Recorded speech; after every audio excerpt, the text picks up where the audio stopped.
6월 고2 모의고사 30번 문제 현대소설이제 30번부터 또 유형 정리합니다. 30번은 뭐고?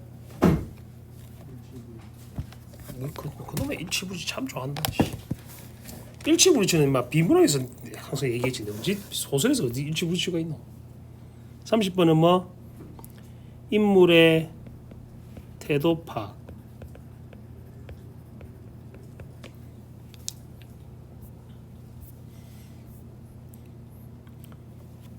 31번은 공간적 배경의 기능 파악.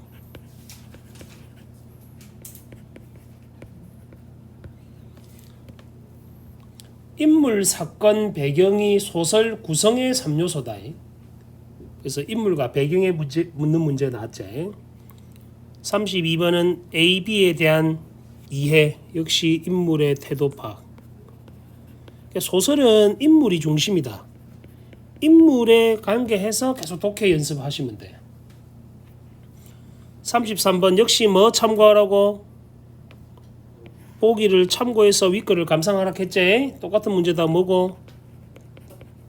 아까 시 마지막 문제와 같잖아. 보기 관점의 적용. 자, 항상 줄거리가 티 나온 이유를 생각해야 돼. 줄거리가 있다는 말은 다시 다르게 말하면 무슨 뜻이고? 인물들 간의 관계를 정리를 미리 해주는 거야. 너가 소설 전문을 다 넣을 수는 없잖아. 그래서 앞부분 줄거리부터 확인하기 전에 제목부터 먼저 봅니다. 제목은 저건 사람도 아니다 했지. 그럼 너는 계속 소설 읽으면서 뭐 생각해? 저게 뭐지? 계속 그 생각하면서 봐야 돼. 제목이 중요한 이유다. 앞부분 줄거리. 혼자 아이를 키우며 집안일과 회사일로 정신이 없던 나는 회사에서 능력을 인정받는 누구랑 함께 홍과 늘 활기찬 후배 구를 보면서 뭘 느껴? 세모쳐. 부서의 임원 감축이 예고된 상황에 내몰린 나는 로봇 도우미 파견업체의 도움을 받기로 한다. 로봇 도우미 파견업체란 결국 이 사람은 지금 직장에서 쫓겨날 위기에 있지. 쫓겨날 위기에 있는데 집안일과 회사를 같이 하잖아. 그래서 집안일을 대체해줄 누구? 로봇 도우미를 집안에 들이겠다는 거야. 일단 이 소설은 몇 인칭 무슨 시점? 야 이놈들아, 줄거리에서 내가 나왔으면 몇 인칭이고 1인칭이잖아. 근데 내가 내 이야기를 할 거 아니야, 그제? 그래서 적어놔라. 시점부터 1인칭 주인공 시점이겠네. 야 이게 종이 필름이 안 좋은 게 이게 반사가 되네. 안 보인다. 아씨. 자, 이틀 후 나와 똑같이 생겼지만 내가 아닌 어떤 것이 우리 집에 도착했다. 그게 뭔데? 로봇 도우미겠지? 현관문 앞에 서 있는 그것을 보는 순간 머리끝이 쭉 뼛서고 팔에 소름이 돋았다. 사진이나 거울 속에 나를 보는 것과 느낌이 달랐다. 손님을 대하듯 어서 오세요, 들어오세요라고 해야 할지 물건을 대하듯 번쩍 들고 들어와야 할지 몰라서 나는 멍하게 서 있었다. 그것은 주위를 민첩하게 둘러보더니 집 안으로 쏙 들어왔다. 약간 SF 이야기 같다, 그지? 미래 소설 그런 거지. 근데 조만간에 이런 일이 일어나지 않겠나? 로봇 도우미 이런 거. 무슨 일 나일 것 같나? 왜? 2010년까지 하늘에는 자동차가 있잖아. 드론 택시 이런 거 있잖아 지금. 좀 빠르지. 드론으로 지금 하늘 날아다니고 하잖아. 그리고 드론으로 배송도 하고 하잖아. 아마존 이런 데서 드론으로 배송하잖아. 책 배송하고 한다 이거. 드론 배송은 어. 사람이 타고 아, 그러니까 드론 택시 같은 거 있잖아. 사람 타고 건너는 거. 있어요. 중국 애가 개발했던데. 세상 니 부산 촌놈에서 그런가 보다. 서울 가면 그 한강에 가면 있다 그런 거. 한강 반대쪽하고 한강 반대쪽을 있는 그런 게 있다니까. 드론 택시. 사람이 타요? 타지. 많이 타요.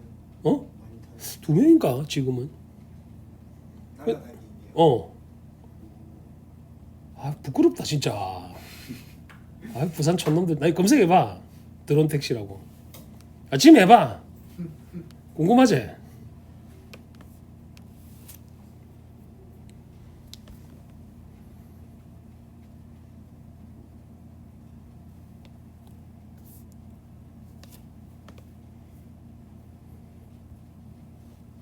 찾았나? 살짝 헬리콥터 비슷하게. 그래서 지금 상용화 되고 있는지 그까지는 잘 모르겠다. 지금 운행을 하는지 그건 잘 모르겠다. 근데 시범 비행하는 거 안 봤었는데. 부끄러워해라 부산 촌놈들. 서울 가서 그런 말 하면 부끄러우신데. 보성아. 서울에 드론 택시가 있다고 얘기하는데 네가 거짓말 치지 마라 이러면 이 촌놈이잖아. 자, 둘째 단락. 집에 들어왔다. 뭐가 들어왔다고? 로봇 도우미가 들어왔다. 업체에서 보낸 유의사항에는 사이보그와 함께 있는 모습을 주변 사람에게 들키지 말 것. 내랑 닮았을 테니까. 인조인간이 쉽게 말하면. 들켰을 경우 쌍둥이라고 둘러댈 것, 특히 가족 조심할 것. 기계의 결함이 아닌 경우 발생하는 모든 사고에 대해서는 어떤 책임도 지지 않으며 등의 내용이 장황하게 적혀 있었다. 개인이 모든 책임을 따라야 한다는 점에서 인터넷 쇼핑몰에 가입할 때 동의함이라고 체크해야 하는 이용약관과 비슷했다. 아무튼 함께 있는 모습을 들키지 않기 위해서 그것은 내가 출근한 다음에 아이를 어린이집에 데려다 줬고 나는 아이가 잠든 걸 확인한 뒤 집에 들어갔다. 그것은 확실히 가사 업무에 능숙했다. 계속 그것이라고 지시하는 이유를 생각해야 돼. 로봇이라서 그런 거지. 싱크대에는 물방울 하나 남아있지 않았고 욕실 바닥은 맨발로 들어갈 정도로 보송보송했다. 베란다 창문은 반짝거렸고 세탁물은 섬유유제 향을 풍기며 반듯하게 개켜져 있었다.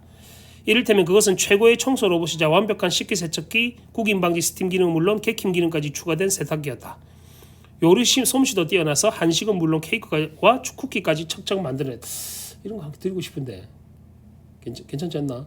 보송아 그럼 니는 얘랑 살겠네. 로봇이랑 결혼 안 하니까. 중략. 애석하게도 조언을 구하고 도움을 청할 만한 곳은 트윈 사이보그를 파견한 로봇 도우미의 세계뿐이었다. 트윈 사이보그란 이제 의뢰자하고 똑같이 생긴 그런 사이보그를 보내준 거겠지. 로봇 도우미 파견 업체에서. 담당자는 이 웹 디자인 작업을 그것에게 맡겨보는 게 어떻겠느냐고 제안했다. 일단 회사에서 살아남는 게 중요하지 않습니까? 담당자가 보낸 메일 속의 문장은 담담했다.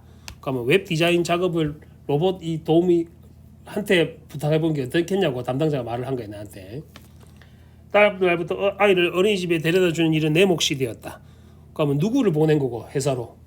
로봇을 보낸 거야. 집에서 대충 청소를 해놓고 회사에 들러 그것과 교대했다. 웹 구축 능력도 뛰어나고 플래시를 다룰 솜씨도 수준급이라 그것이 일하는 내가 잘릴 염려는 없어 보였다. 교대라고는 하지만 일을 한다기보다 일의 진척을 확인하는 정도라 내가 회사에 머무는 시간은 점점 짧아졌다. 디자인 작업은 열흘 정도면 마무리될 것 같았다. 그동안은 그것이 회사 일을 온전히 맡기로 했다. 예상하지 못한 휴가가 생겨 신날 줄 알았는데 묘하게 공허하고 불안했다. 세모쳐. 인물 심리 같은 거 나올 때는 항상 표시를 해라. 왜 공허하고 불안하겠노? 로봇이 실수하면 어쩌지? 뭐 이런 마음도 있겠지. 여유가 생기면 화장품도 만들고 청첩장을 찍을 만큼 진지한 만남도 갈 수 있겠지. 막연한 기대를 품었지만 생각만큼 한가하지도 의욕이 생기지도 않았다. 집에 있다 보니 자연스럽게 집안일에 매여갔다. 부지런히 움직여도 욕실 바닥에는 물기가 흥건했고 싱크대 밑에서는 바퀴벌레 기 나왔다. 시간을 들여 음식을 만들어주면 아는 맛없어. 저번에 해준 거 그거 먹고 싶어 하면서 투정을 벌였다. 저번에 해준 거 그거는 로봇이 해준 거겠지. 좋은 점이라고는 월차를 쓰지 않은데도 아이와 애니메이션을 볼 수 있었다는 것뿐이었다. 나는 유배지에 와 있는 죄인처럼 회사에 복직할 날만 기다렸다. 가사 업무에 벗어나고 싶어 안달이 나 있던 터라 업체 쪽에서 보낸 홈페이지 작업 완료한 메시지는 몹시 반가웠다. 나는 모처럼 미용실에 다녀왔고 단문자 대신에 바꾼 헤어스타일을 휴대폰으로 찍어서 담당자에게 보냈다. 머리는 마음에 들었고 콧노래가 절로 나왔다. 이 바꾼 헤어스타일을 담당자에 찍어 보낸 이유는 뭐 때문이겠노? 로봇도 바꿔야 되니까. 로봇 스타일도 바꿔야 될까 이거. 아침 내내 흥얼거린 노래는 L그룹 쪽에서 수정작을 의뢰하는 바람에 뚝 끊어졌다. 오전 중에 가능하죠. 홍이 수정할 부분을 체크해서 가져왔다. 그것을 불러 교대하기는 사항이 여의치 않았고 시간도 촉박했다. 근데 수정할 부분을 가져온 것은 내가 만든 게 아니잖아 지금. 로봇이 만들어 놓은 건데 내가 어떻게 수정해야 될지 지금 되게 암담하겠지. 직접 하는 수밖에 없었다. 결과물을 본 홍의 얼굴이 굳어졌다. 이거 수정한 거예요. 어떻게 수정 전보다 더 안 좋아? 오늘 왜 그래요? 자기답지 않게. 내가 고개를 숙이자 홍이 가까이 와서 목소리를 낮췄다. 그동안 가로에서 피곤한 것 같아. 오늘 일찍 들어가시고 가서 쉬고 내일 제대로 마무리해줘요. 그 말은 마치 교대할 시간 줄 테니 그것을 데려오라는 은밀한 주문 같았다. 심각한 표정으로 모니터를 바라보고 있는데 메신저 대화창이 떴다. 구였다. 선배 오랜만에 홍한테 깨졌네. 그동안 죽이 척척 맞아 일하니 오늘 웬일이야? 실수를 다 하고.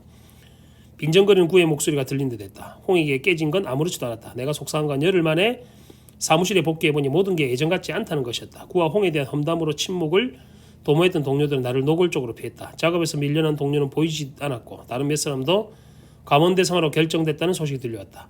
빈정거려주는 구가 오히려 고마울 정도였다. 그 후로 오늘 좀 이상한 애란 말을 몇 번에 더 들었다. 그것이 회사 생활을 어떻게 했을지는 뻔했다. 여러 가지 일을 잘하는 사람, 갑자기 정신 차리고 완벽하게 변한 사람, 업체가 자랑하는 그대로 활약했을 것이다.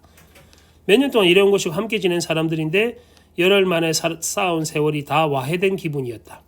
그들을 어떤 시선으로 바라보고 어떻게 행동하고 말해야 할지 혼란스러웠다. 모든 게 막막했지만 그 와중에도 한 가지만 확실히 알 수 있었다. 그건 지금 사무실에 있는 사람들이 원하는 게 내가 아니라는 점이었다. 내가 아니라 그 로봇을 원하는 거지. 일 잘하는.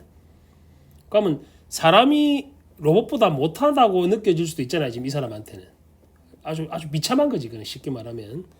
아울러 회사에 일하는 그 이 사원이란 결국 회사의 부품에 지나지 않는다는 말이야. 됐니? 그래서 너 1학년 때 배웠던 사회 시간에 배웠던 게 있잖아. 소외된 인간. 왜 인간이 소외되겠노? 완벽하게 일처리를 하지 않으면 인간 취급을 못 받는 거예요. 사회에서는. 자, 30번에 해보자. 적절하지 않은 거. 기억은 내가 그것을 어떻게 될지 밑줄 혼란스러워하고 있다. 2번 내가 업체 측이 전한 유의사항을 지키려고 노력. 밑줄. 3번 가사 업무 수행 능력을 인정. 밑줄. 리을 내가 만든 음식이 그것이 만든 음식과 뭐 되고 있다? 비교되고 있다. 맛없다 하지 내 거는. 5번이 답이 되는 이유가 가로쳐 안심. 안심이란 단어는 이 소설 자체에 등장하지를 않는다. 계속 불안해하는 중이었지. 왜 불안한데? 그러니까 실수를 할까봐도 있을 거고 로봇이 내보다 더 잘하면 어떠지? 이런 마음도 있을 거 아니야. 그게 공허하고 불안한 거야 계속. 그래서 아까 인물의 심리학에서 동글뱅이 쳐란 말이 그 말이다. 12번 집안과 회사에 대한 이해로 적절한 거. 31번에 회사는 집안과 달리 나와 대비되는 그것의 능력이 드러나는 공간이다. 집안과 달리 가로쳐. 그것은 집안뿐만 아니고 회사에서도 항상 내보다 뛰어나지. 이번에 집안은 회사와 달리 그것으로 인해 내가 가로쳐 위축감.